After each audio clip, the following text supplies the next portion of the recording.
What we specifically talked about was the job of the DP to put the director's storytelling style, their personality, and of course the way they want to tell that story onto the big screen. So that's where we started. So it depends on the director. With a director like James, it starts with the script because he's writing the way he sees the movie in the script, and then from there on, But other directors work differently. Some are much more intuitive, like to stand in a space and evolve how they want to work a scene. But that's the fun of what we do as filmmakers. Is every movie is different.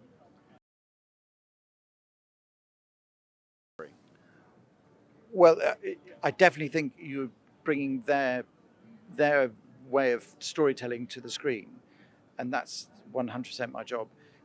Of course, there's some of the cinematographer's aesthetic in the way they do it, and of course the way you go about it, which is why everyone chooses to work together, because they think, well, that's a good fit, or that might push me in another direction. But fundamentally, it's about, from my point of view, it's about really getting under the skin of the director's intent on the way they want to tell a story.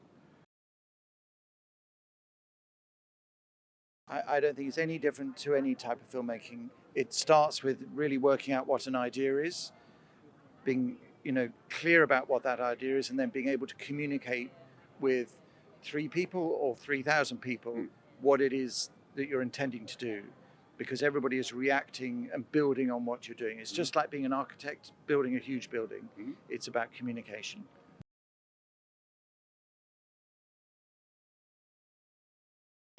I work all over the world, and shot in Russia and literally everywhere. And actually, what's wonderful about filmmaking is a common language. And everybody, in the United States, everybody has a slightly different way of, you go to one city or another city, everyone has a slightly different way they like to do things. And I think it's interesting to dial into the way people want to do it.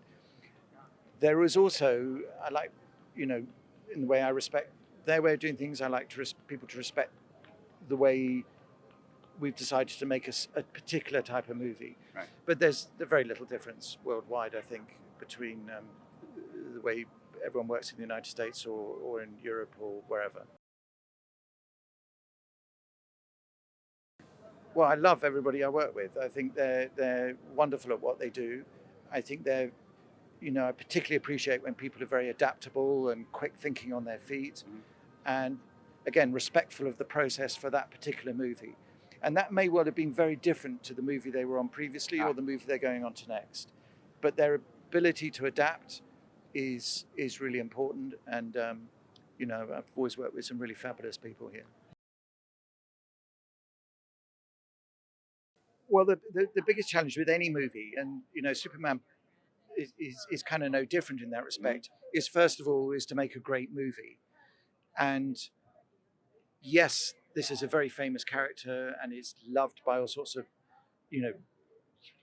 vast numbers of people across the world. Yep. But fundamentally, what's important is we make a great movie for everybody.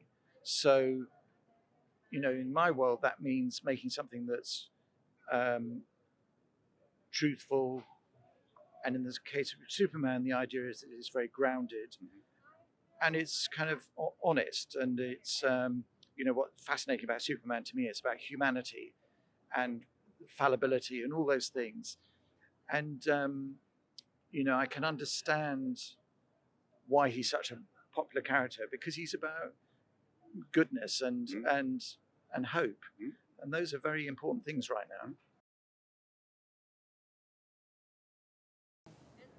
now. Everything in camera. So literally, with a director like James, he likes to build the set, he likes to do the stunt, he likes to do the special effect, and then the visual effect is the bits that are not humanly possible, if you like. When I first started, visual effects were glass paintings, and you'd go to the glass painting department and the guys pull out, and the best glass paintings were just the smallest thing. And it was fascinating. You get in Pinewood in England, you could go to the glass painting department. Yeah. Totally, you could look at some really, really famous movies, and just the smallest thing was real art. Well, I think the best thing about all these kind of things is the interaction with other people, because I think one of the sad things it's happened over the years is in the old days we used to work in the studio and you'd bump into you or your fellow filmmakers, and it's great to see you and you interact. You, what are you doing? And that's how relationships build up. And the way studios are built now, that happens less and less. And in fact, the way security on movies happens. And I think that's a great shame. So the best thing about these kind of gatherings is, I mean, I've just bumped into 6 people I haven't seen for a long time, and I'm really pleased to see them. And very quick communication. That's how we keep all those relationships alive, and I think that's really important.